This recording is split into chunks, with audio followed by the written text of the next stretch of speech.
Hello and welcome to episode 3 of Crosscourt. I am Travis, your dodgeball host for today and for the future. This is episode number 3 of Crosscourt, a dodgeball podcast. Happy Thanksgiving to all our Canadian listeners, which is happy Thanksgiving to all our listeners, as we'll be talking about Vancouver Dodgeball League all today. There was no dodgeball tonight. It was a Monday night. Hopefully you didn't go to a gym. Maybe you were in a turkey coma, woke up late and said, I gotta go to dodgeball. Here's to hoping that didn't happen, though. I've got a freaking busy show today. I thought it was going to be all calm and there was going to be no content. Then all of a sudden, all of you listeners threw down some amazing questions, and I absolutely had to put them in. I had to talk about them today. So it's going to be a jam-packed show. Hopefully I don't rumble on. So I'm going to try to keep things tight at the beginning so we have time for me to sink my jaws in to the good stuff that's happening later on in the show. I'm going to give you a quick rundown first of what's happening. First of all, happy Thanksgiving. Secondly, I'm going to give you guys a weekly wrap-up on everything that happened this week in dodgeball. Monday, Tuesday, Wednesday, Thursday, all of it. Then I'm going to give a preview for this week's Tuesday, Wednesdays, and Thursday matchups. I'm going to hold up on Monday till next week. Just make sure everything is nice and in line. I'm going to give my picks of the week for best courts, and I'm also going to do something new. I'm going to talk about one team on each night that I really think needs to step it up. For whatever reason, they seem to be not performing in the standings. I'm going to throw down a little gauntlet action. It'll be playful, in a way, except for when I really mean it. And you'll know when I really mean it. After the recaps, after the previews, we're going to go to the extra discussion section. And today, for the first time, thanks to you all on Twitter, on email, on Facebook, all of this is going to be entirely question-driven. None of it was created by me myself, which made things really easy. And there's going to be a reason why that was super convenient this week. Some of you may know, most of you will not know. If I pass out during this podcast, you'll sort of, here's the heads up as to why that happened. It's because I got a concussion Wednesday night playing hockey.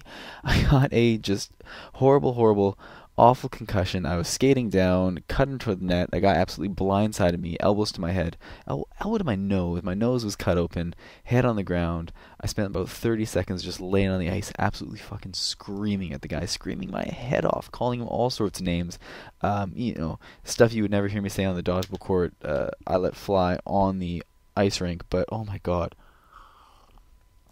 The worst part is I went back into the dressing room, cleaned myself up, decided, hey, I can still play, even though my mouth couldn't close. Like, I couldn't close my jaw. Come back out, forgot to lock the dressing room. Luckily, nothing got stolen. Played the rest of the game. I was in an absolute fog. Drove home. Thought I was going to be okay. Laid down on the couch. And then, just the bad stuff started. I got the chills. I started throwing up. It was terrible.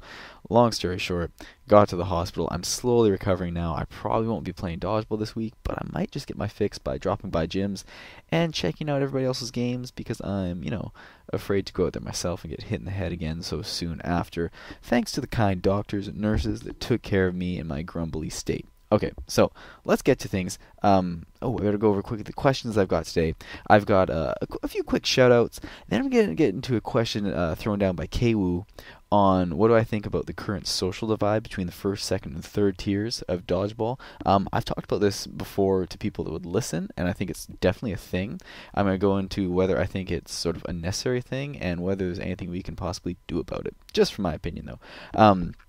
Secondly, I think Rob threw down a question, what is my fondest memory of dodgeball? And that is so tough.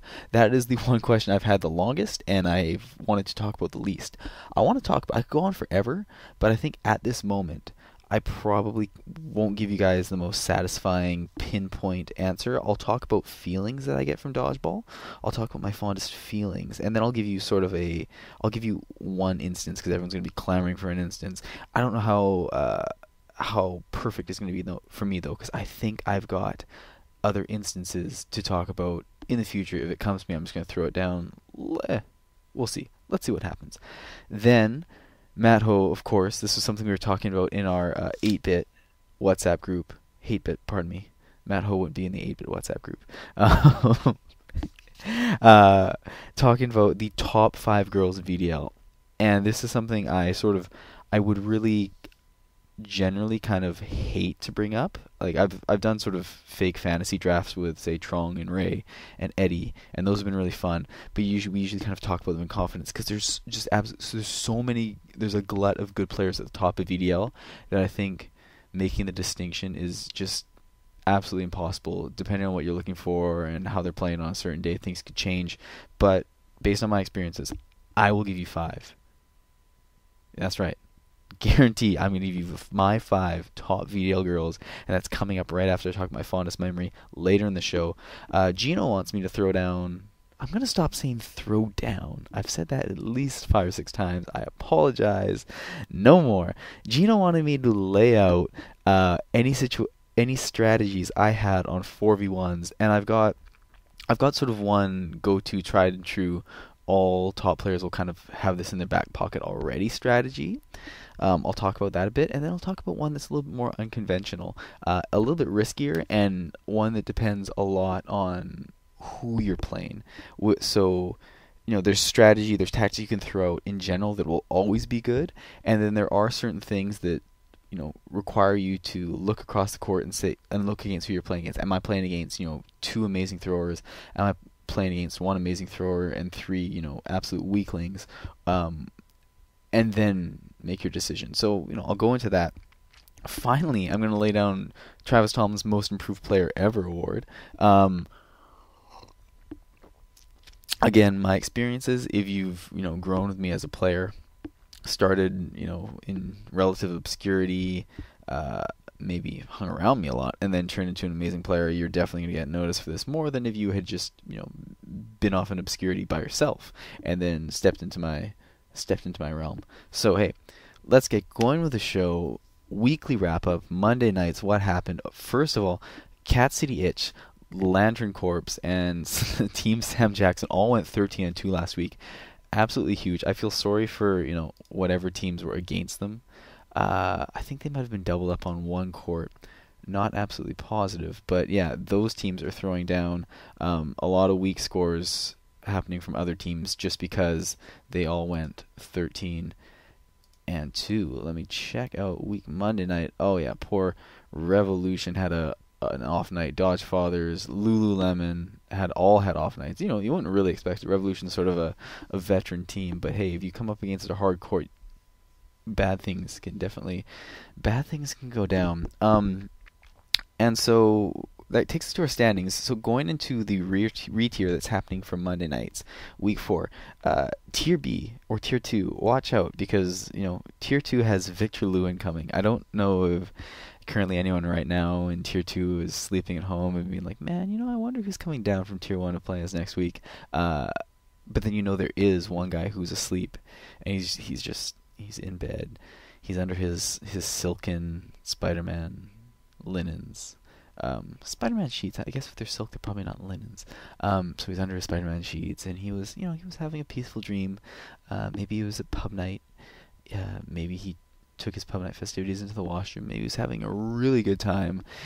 But then all of a sudden, lights turned out in the bathroom, and he hears someone enter, and the door closes, and the lights come back on, and all of a sudden, whoever was in there initially with him, making his time amazing and blowing his mind, it was just changed out, and now it's Victor Lou, and Victor's across court from him, and he's got 2 balls, and he's just ready to fucking smoke him with just 60+ mile-an-hour throws.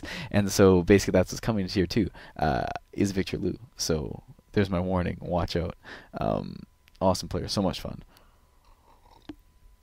So much freaking fun. It looks like, at the very least, Dodge It Like It's Hot, the Pillsbury Throw Boys, the Ponies, and probably the Shitting Ducks will be coming up to Tier A. I can actually tell you who's all coming up to Tier A. No, I can't. They haven't done the auto-tiering yet. Never mind. But yeah, those are my guesses. At least 4 teams.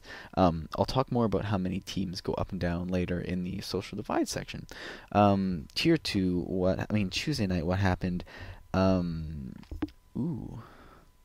Tier 2 was a good one. Oh yes, Catch 22, the Stonecutters featuring Trung, both had 12 wins. Those were the top nights. The top scores for Tuesday night. Nothing super high. Maybe that's telling me that Tuesday has a little bit more balance, a little bit more depth than I initially thought. it might have. I'm still not completely convinced. Strangers with Candy is insanely deep. They just took all the good players and said, "Hey, you guys are coming with us." So the way it looks at the top of the standings right now, Strangers with Candy, followed by Catch 22, the little dodgeball team that could. Finally, the Expendables and Stonecutters, Reckless and Execless are going to get a huge boost this week. They're tied currently with Ninjas in My Cereal for 5th and 6th, but Shane is back. Not from retirement, not from obscurity, and not from Africa, like I might have, erroneously suggested in weeks previous. He's back from night shift at work. Pardon me. Back from night shift, ready to dominate the courts. Watch out, everybody. There's also a rumor that Kevin Vo is looking for a Tuesday night team to play on, at least temporarily, because he's going to be playing against his cousin's boyfriend or something. And I think in typical Kevin Vo fashion, he wants to sort of probably... I'm not sure if Marcus territory is the right word, but I think he wants to throw balls at the guy. So that's going to be hilarious. I'm going to keep my ear to my phone to figure out what happened off of that. That's all I'm going to go into for Tuesday. There's so much more to talk about, more interesting stuff later, so I'm not going to go too long with these previews and recaps. Wednesday night, Mike Vick 14, Mascots 13, Geeks and Sneaks 11. 3 weeks in a row now, Mascots have played Geeks and Sneaks. We're playing them again this week. Fantastic. They never have enough players. Again, Shane's going to be back this week, so look for the Mascots' fortunes to change a little bit. But I'm going to guess Shane's going to throw at Deb in her Gumby costume at least 2 times. Note to self, I heard one of the execs talking this week that there's a no hoodie policy, no baggy clothes either for VDL because it helps catch. And then looking at how Deb's performed the last couple weeks in her Gumby outfit, if I was sort of an angry captain, I would try to get that extended to Deb, because I don't know what it is about being dressed in a full on Gumby costume that makes Deb catch, at least as well as she always does. But that costume's fucking amazing, and she's doing big things in it. And I don't know, it's kind of baggy. So hey, how big of a stickler do you want to be, VDL? Balls in your court. So after that, we've got Mike Vick at 42 overall, Mascots 37, Geeks hanging out at 30. Mascots go out and put a huge number of wins down every week, but it seems like even without Mikey's on vacation currently, Mike Vick is just going to pull out a ton of wins all the time. They're so disciplined. So damn disciplined. I hate it. Thursday night, you got Boner Wang, Psych, Hate Bit, all at 12 from Thursday night. Hate Bit did that with 4 players. Me, myself, Travis, I was out with a concussion. I watched on for about 30 seconds before I said, screw it, I'm going home. I hate light, I hate noise, I hate people. Head injuries really suck. So I think it was T, Carolyn, Kavo, and Matt Ho put down 12 wins against really a pretty tough night. I know Leo and Ellie's team was out there doing things. Apparently not enough things to keep us away from 12 wins, though. That was, good on us. I'm going to pat myself on the back. Not too hard, though, because I don't want to re-injure. All that being said, Disney and the Spartans are still at the top with 34 wins. I mean, come on. Those guys are just so solid week in and week out that it's going to be really hard to knock them off regular season unless Hate Bit gets their stuff together and starts playing really hard every single week. Who needs to step up? I'll go Monday nights because that's the only one I don't have prepared right now. Monday nights, I want to see Balmy maybe step up only because I love that name. I'm not going to be able to live if they go down to Tier 2. I think they are. Hopefully they go down there and start ripping things up. Balmy lady, come on. You were inspired by the best summer single in recent memory.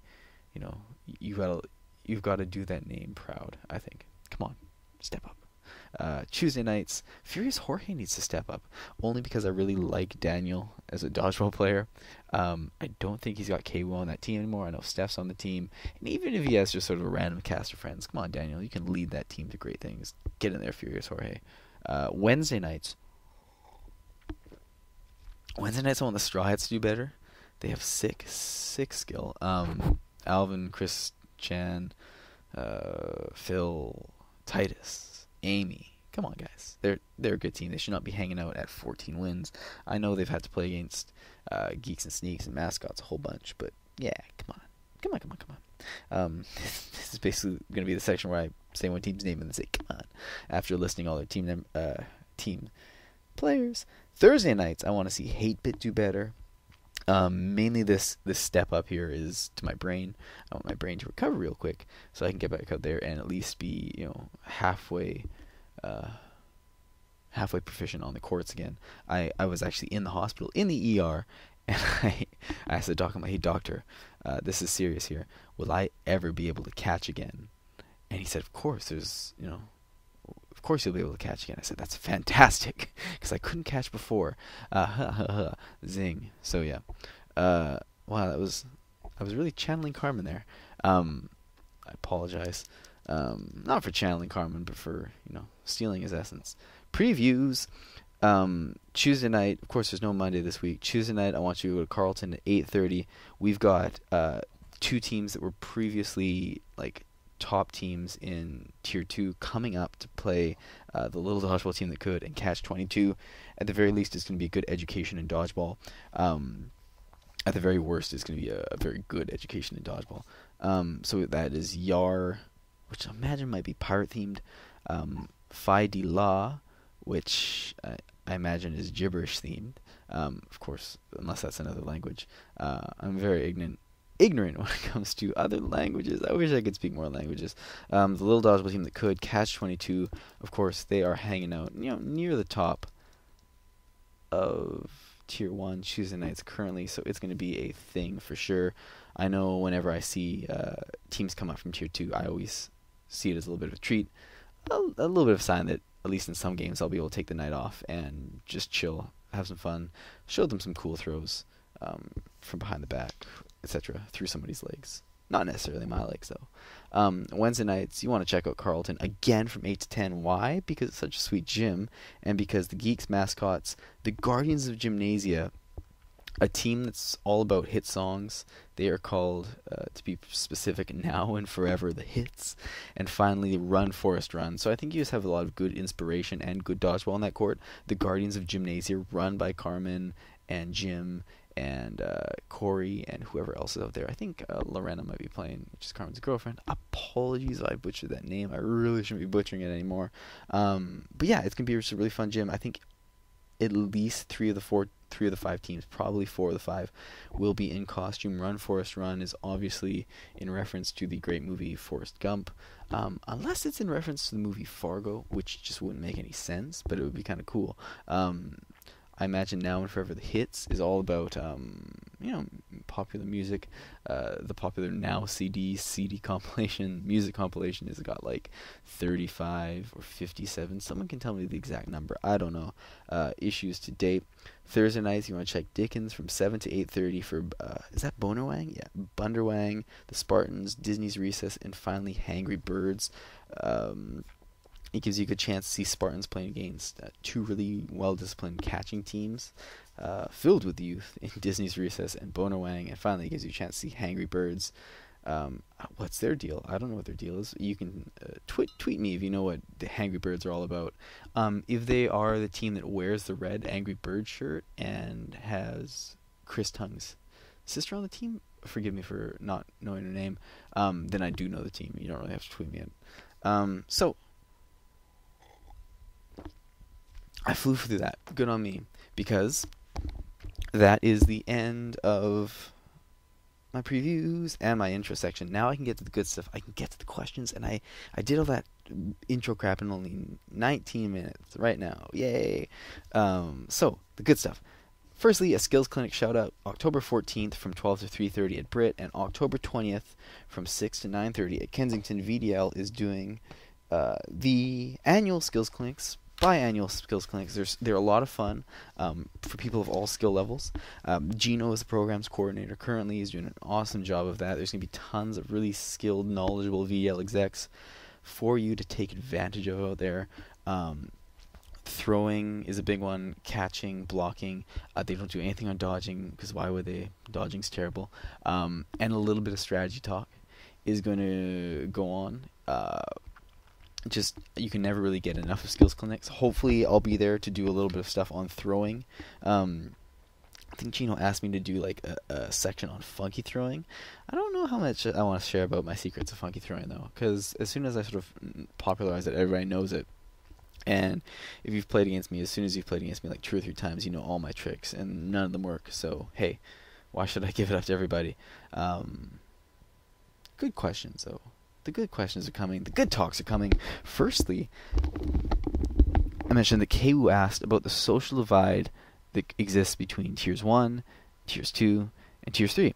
Back in the day, if you weren't around in Season 1, you played, the other 15 teams a whole bunch. There were no tiers.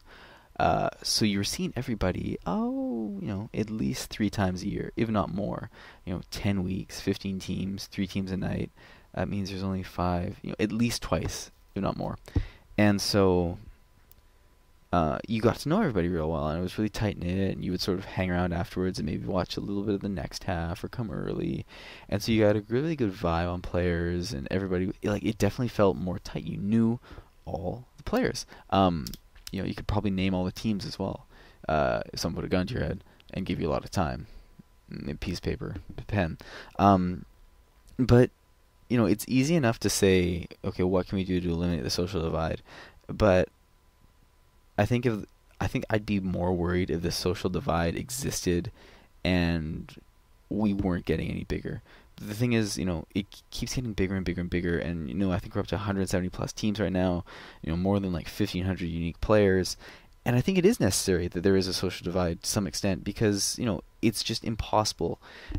In a league of 40 teams, you've only got 10 weeks. You can't play against every team, even if they said, okay, let's go ahead and filter you through everybody, no tiers, or just excessive re-tiers with 6 or 7 teams going through each tier just for the sake of seeing more teams. I don't think it would help. One, because you're not going to play everybody in the first place, and I think you have to sort of weigh off what's more important. What comes first?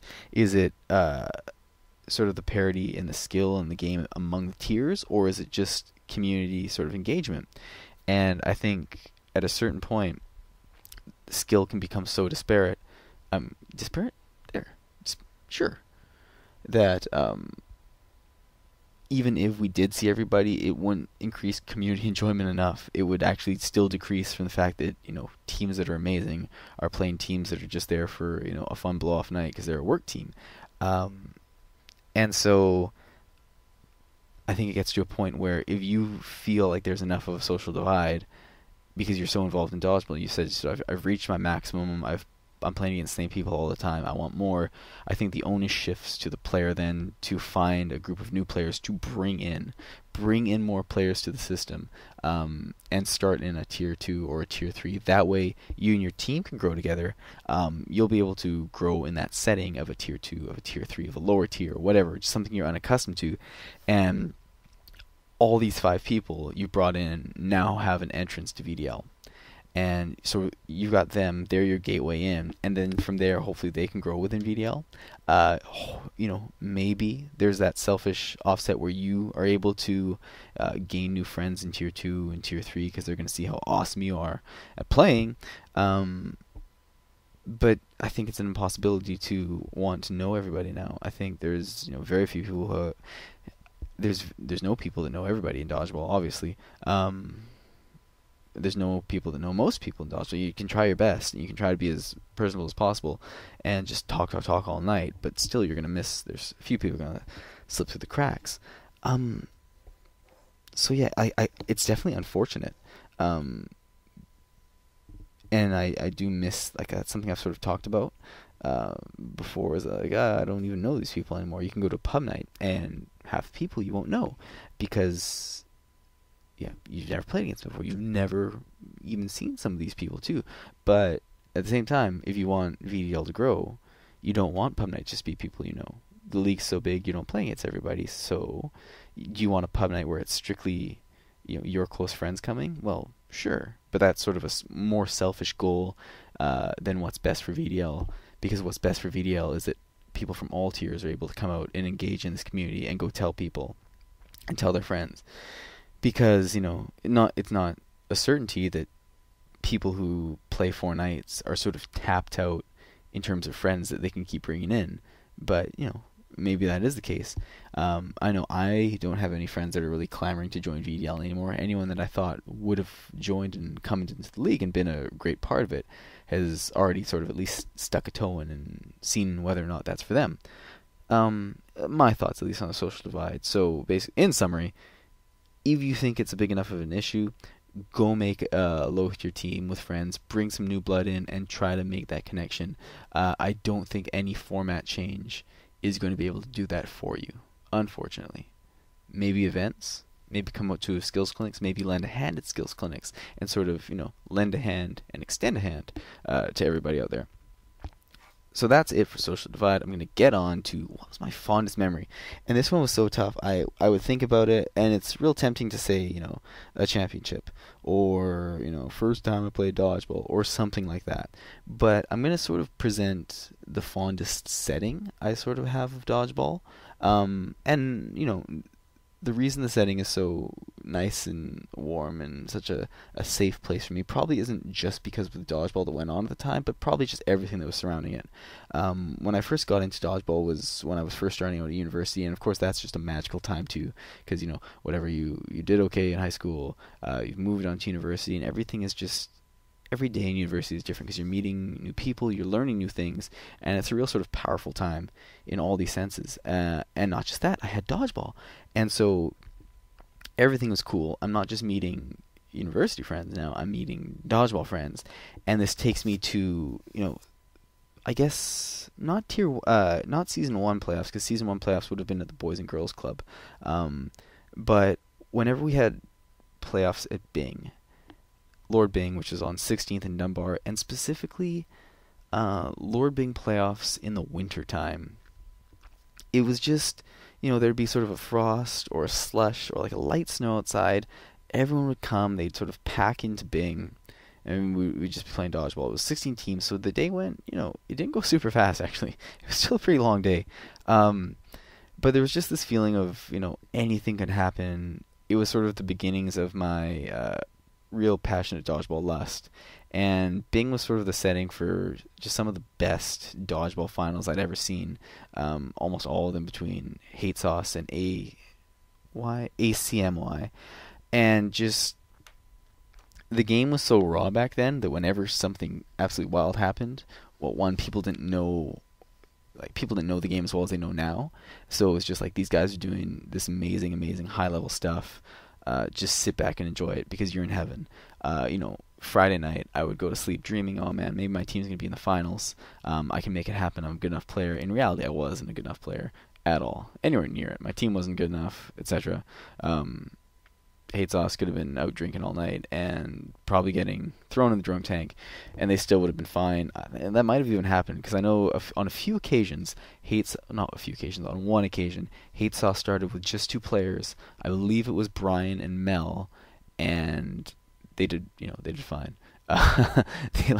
They were first seed. They knocked off the either 16th or 32nd seed, 6-2, no problems.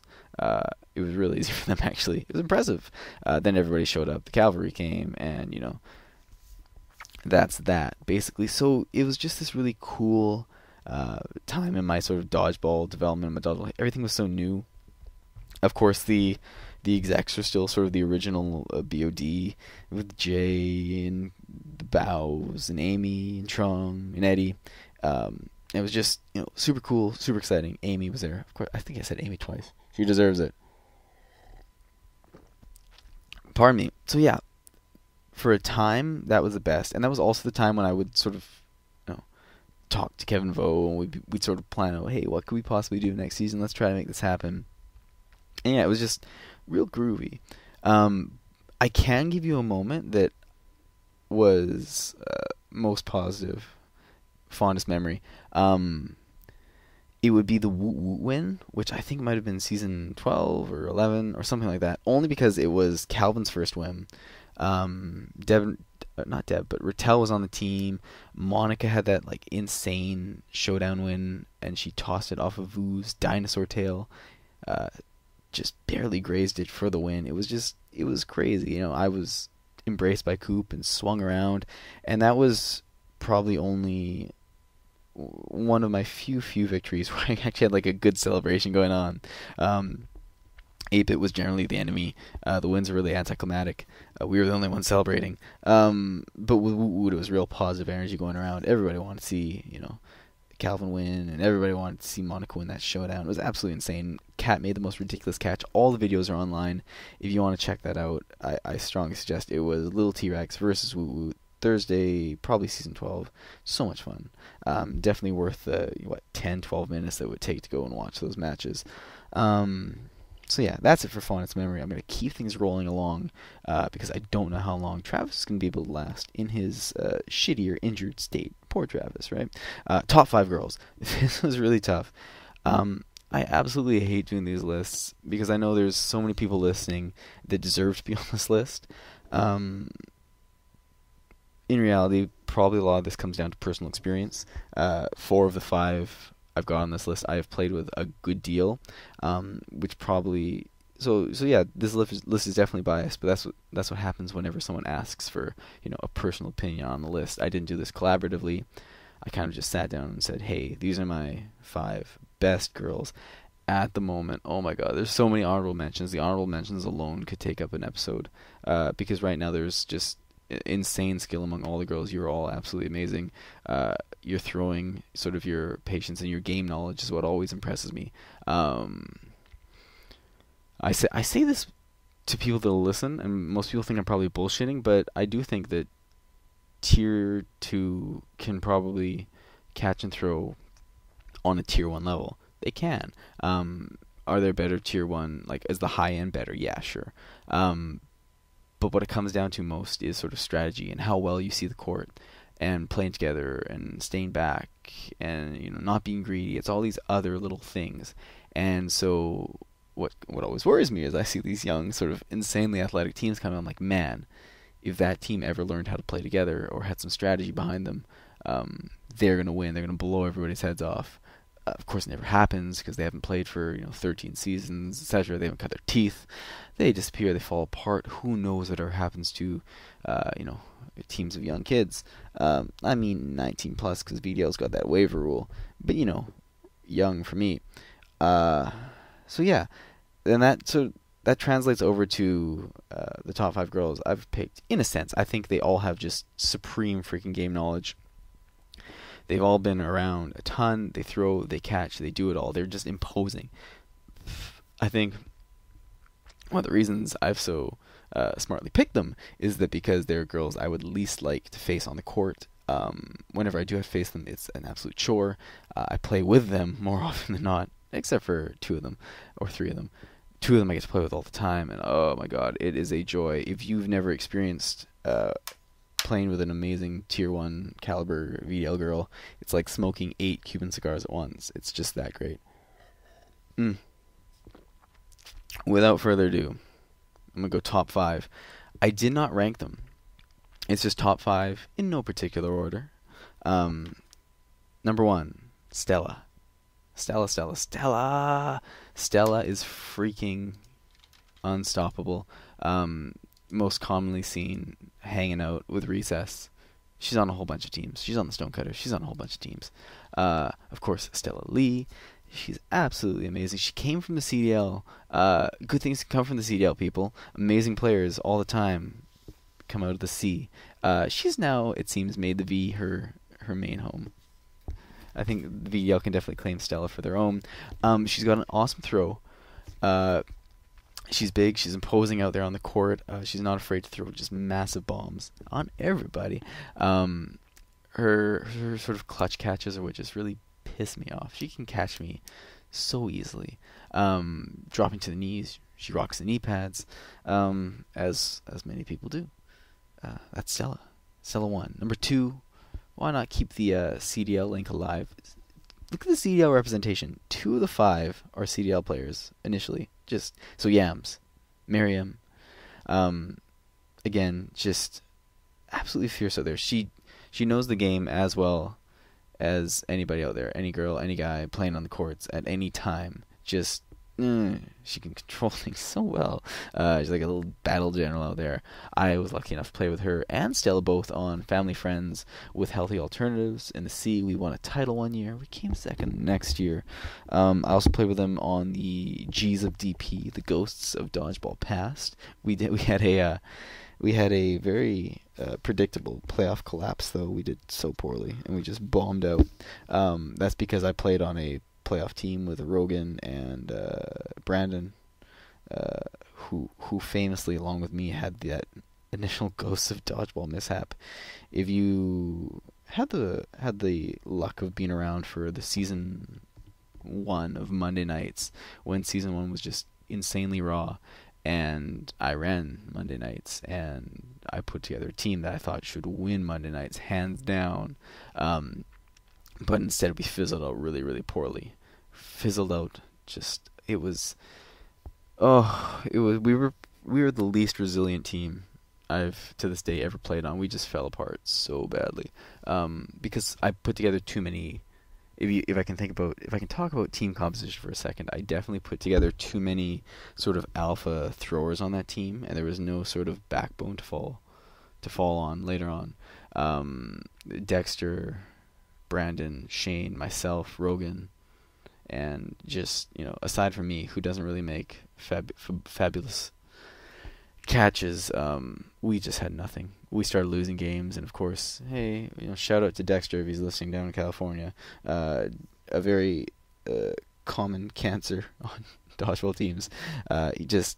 We had poison attitudes, and we all just lost our shit. I think it was They Hate Us. One, Kevin Vo, Christian, Clarabelle, Johnson, Emile. Oh God, what was the other girl's name? Brittany and not Emily. I don't know what her name is. She doesn't play dodgeball anymore, so not that relevant. Her name's lost to history, I guess. But it was Emile's girlfriend at the time. And they ended up winning, and that was just, I still have the shirt because it's an amazing American Apparel dodgeball shirt. If you're ever going to get a jersey and you don't know what shirt to go with, don't go with Gildan. Those shirts suck. Go with an American Apparel one. You can wear it to bed. You can wear it out. You'll look cool. More than a dodgeball shirt. Make it more than a dodgeball shirt. So yeah, that was Yams. Again, just as amazing catcher and thrower as Stella is. Just controls the court so unbelievably well. Okay, come on. Someone's messaging me while the show's on. Not necessarily. Not necessary at all. Pardon me. Number 3. Why not? Tiana. I think Tiana has been recorded throwing 55 miles an hour. This was before her arm got hurt a little bit. I don't think she has as much sauce on her tosses anymore. But she's still, Tiana's best skill is, aside from game knowledge and controlling courts, which all of them do at an extremely high level, Tiana can make catches on multiple balls while moving really easily. I don't want to give her people have seen her enough to know what she can do. She sort of slides off to one side while kneeling down, and she comes out with the catch. And half the time she didn't even get hit, and it just blows my freaking mind. Just ice water in her veins.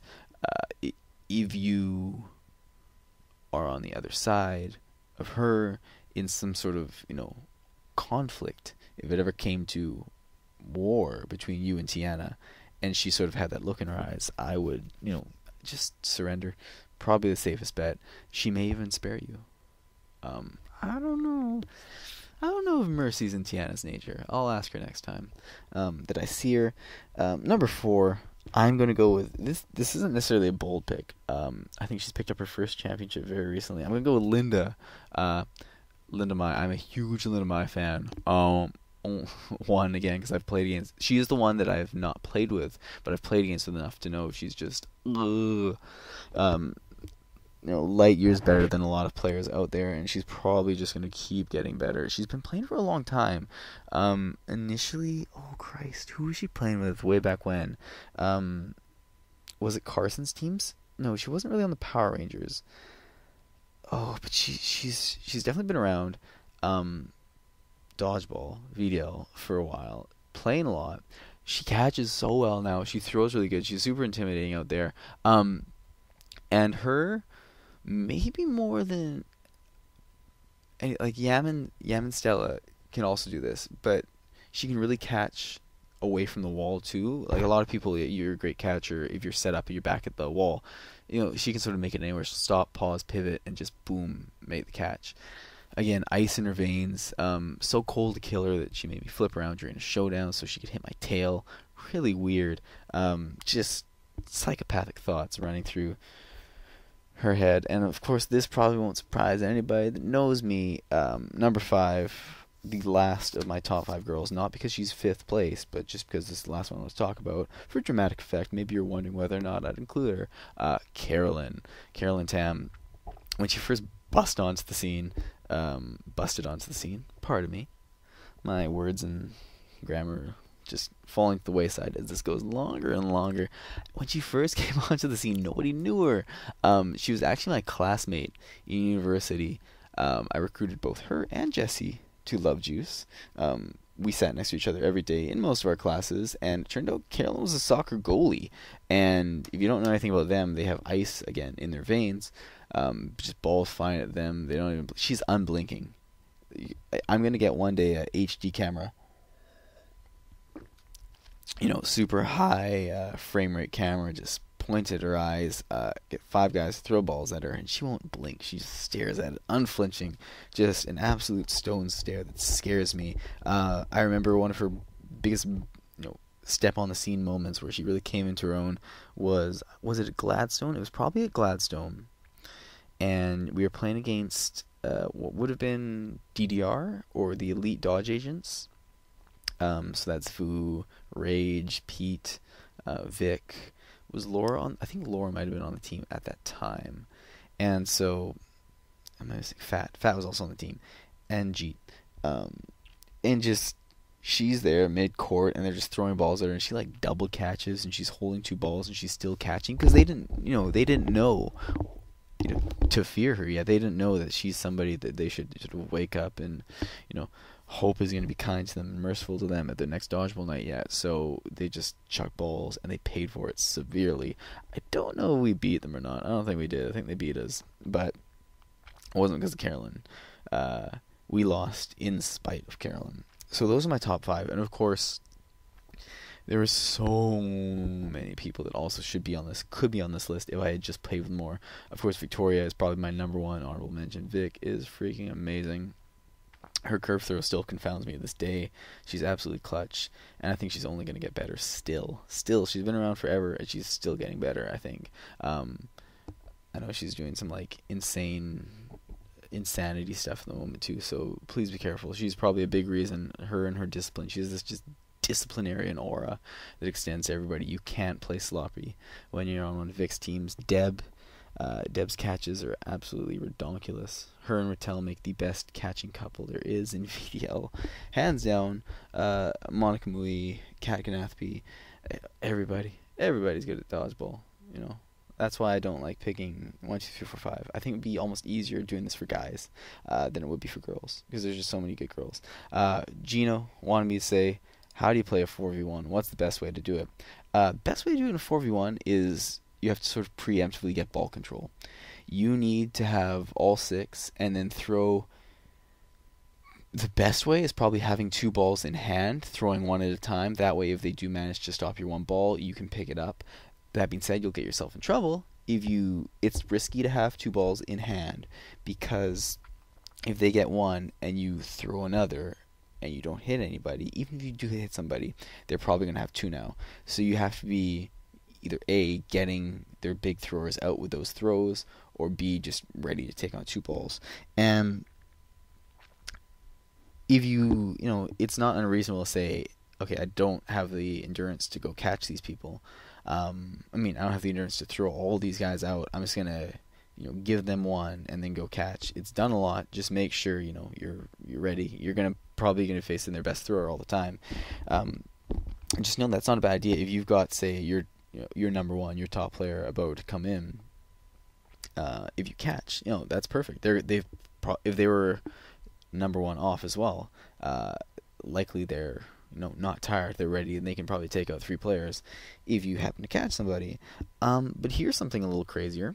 What if you gave them 2 balls?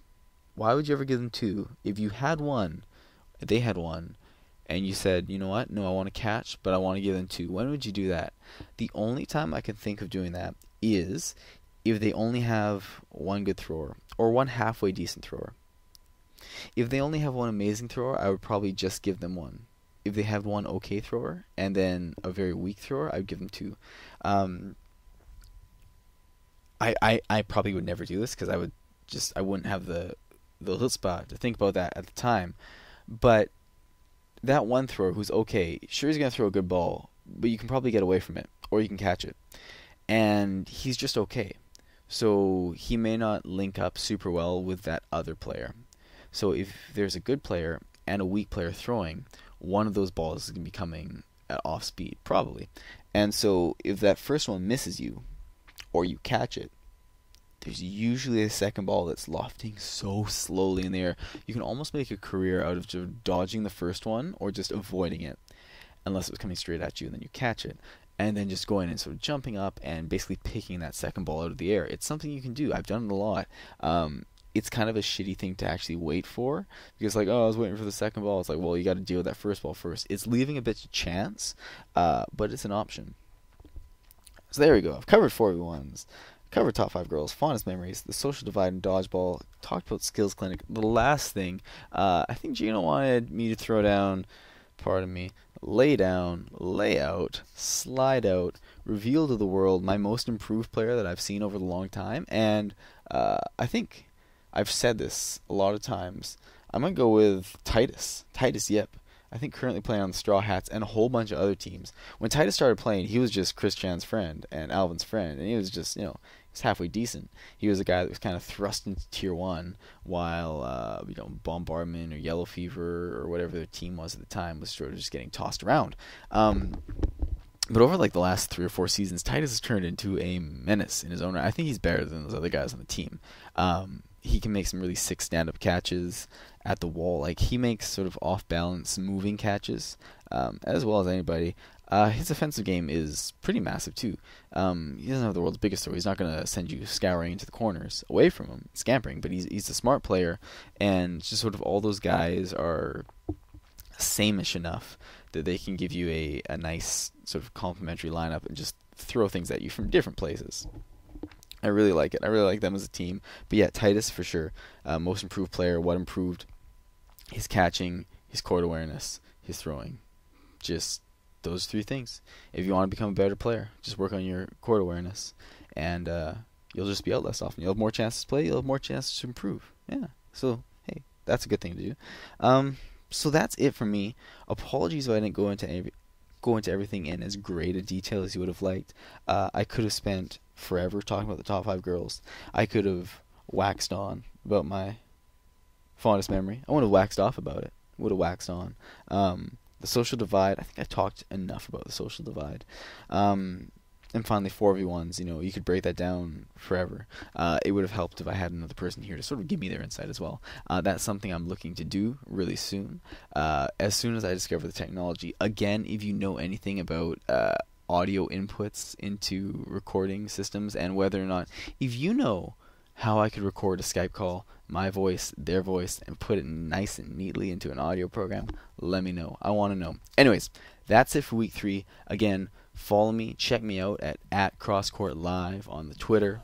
On Facebook, I'm just Travis Tomlin, so you can just add me as a friend. I'll probably, unless you look lecherous and if you've got a knife in your profile picture, Travis doesn't want to be your friend. If you have 2 knives, Travis does want to be your friend. 3 knives, no friend. 4 knives, friend. You can probably work out the pattern by now. crossthedamncourt@gmail.com. If for some reason you need to email me, I don't know why you would, but you might. So go ahead, email me. That's out there.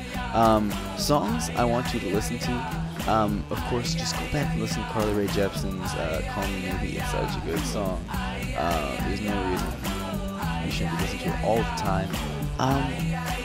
Check out the music video though for the presets "This Boy's in Love," or no, not "This Boy's in Love." Check out the presets "If I Know You." That's a great one. Alternatively, Peter, Bjorn, and John, It Don't Move Me. That one's super fun too. That's it from me. I came in at under 50 minutes. I'm getting better at this, people. I'm trying to stay condensed. Have a great week of dodgeball. Stay safe out there. Watch your heads. Keep your heads up. Watch Crosscourt. I'm still working on the tagline. Peace. Thanks, everybody. See you next week.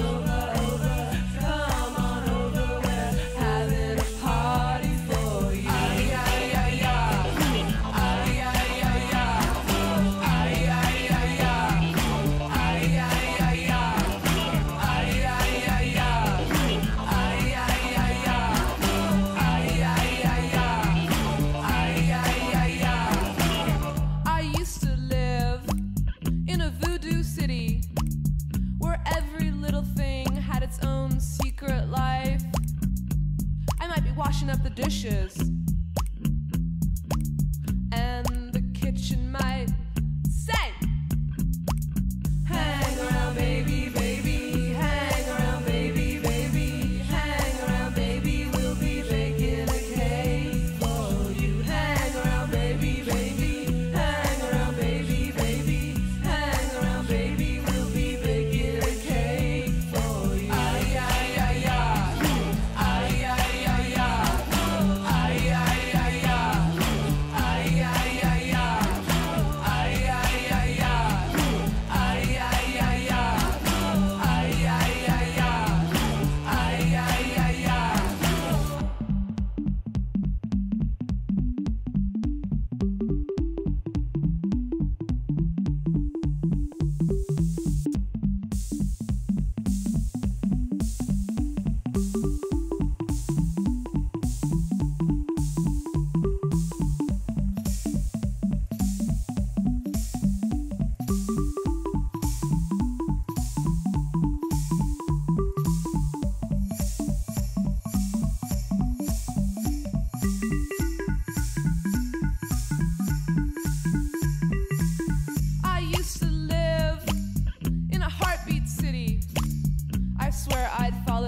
Every minute on the street, you might be walking around the corner,